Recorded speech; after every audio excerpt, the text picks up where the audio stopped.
nos frères des corps armés, policiers, militaires, mercenaires, nous rejoindre sur la piste de danse. Pensez juste à laisser vos armes à l'entrée. Y'a personne sur qui tirer ici. Non. On veut voir l'armée de Juice et Jazzy. Mes respects mon général, prenez-moi en cours martial. Reprenez mon arme et mon crâne, mais je ne tirerai pas sur les miens des armes. Mes respects mon général, prenez-moi en cours martial. Reprenez mon arme et mon crâne, mais faire feu sur les miens. Ok, bien loin de la ville morte, personne ne dort. Aujourd'hui encore on fonce. 2 mois après le décès du président Bongo, regardez quelle régression notre pays a connue au niveau de la pratique démocratique. Regardez quelle régression. Tout simplement parce qu'on se rend compte que certains faisaient semblant d'être des démocrates parce qu'ils avaient peur du président Bongo, qui lui était convaincu de la nécessité de la démocratie au Gabon et même d'une démocratie apaisée et consensuelle. À peine disparu, les vautours, là, les turiféraires du parti unique ont pensé que le moment était revenu de fermer la parenthèse démocratique et multipartite. Moi, je leur dis, on ne ferme pas la parenthèse, on part. Donc, mon travail n'est pas fini, je continue mon combat. Et en y associant maintenant les Gabonais, en les responsabilisant pleinement, en les traitant comme des citoyens à part entière qu'ils sont. Et ce n'est que comme ça que l'on pourra garantir, qu'on pourra assurer la consolidation de la démocratie. Parce que la démocratie n'est défendue et faite que par des citoyens responsables. Des citoyens sûrs de leurs droits. Des citoyens connaissant leurs droits. Donc, or là, les citoyens gabonais aujourd'hui avaient l'impression que ce sont les dirigeants qui leur concédaient des droits. Que c'était des dons. Que c'était une faveur. Les droits ne sont pas une faveur. Le droit à la santé, le droit au logement, le droit à l'éducation, le droit à la solidarité sociale, ça ne peut pas être des dons, des faveurs des gouvernants. Ce sont des droits constitutionnels que l'État doit assurer à tous les citoyens. On a besoin d'avoir des soutiens politiques, partis, syndicats et autres pour gouverner. Je crois que ça va être difficile de ne pas avoir de parti. Mais il y a des partis qui existent déjà. Oui, je vais créer un grand parti. Il y a 40 partis au Gabon. On n'a pas besoin d'autant de partis. Il faut créer de grands pôles. C'est ça qui va rendre la démocratie beaucoup plus forte. C'est-à-dire, ce n'est que quand il y aura des grands partis. Je vois qu'en face, les autres ont déjà créé un grand regroupement.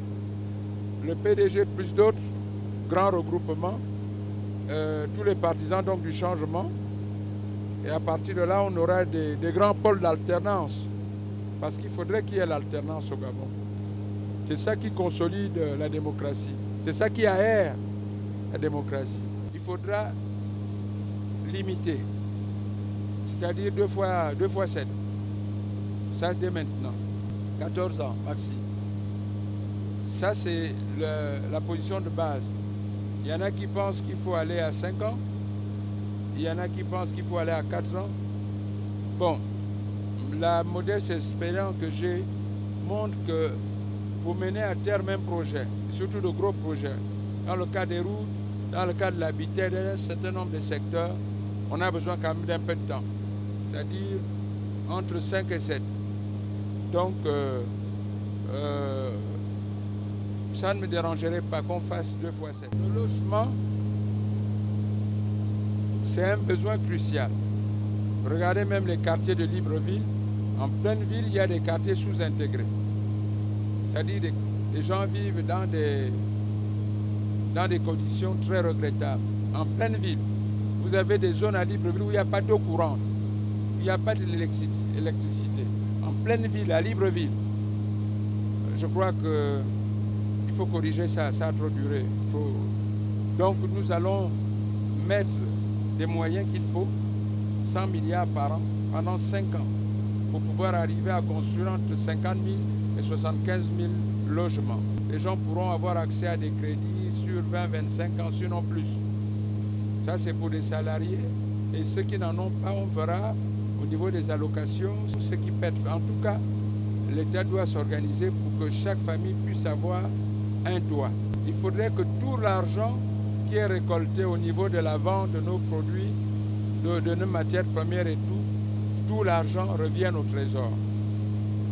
Il faudra aussi éviter que les ressources, les rentrées soient minorées, qu'on déclare vraiment tout. Et je sais de quoi est-ce que je parle. Et il faudra aussi faire en sorte que les prévisions, le budget soit exécuté conformément à la loi des finances.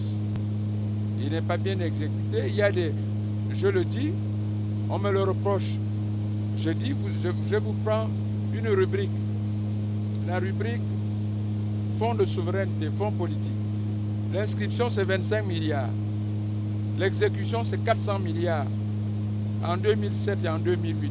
Donc il y a un gap là, il y a 375 milliards qu'on a été prendre quelque part. Donc c'est dire que en dépensant ce qui est inscrit, en faisant des économies et si elle a la bonne gouvernance, il y a des moyens pour financer déjà une bonne partie de ce qu'on est en train de faire.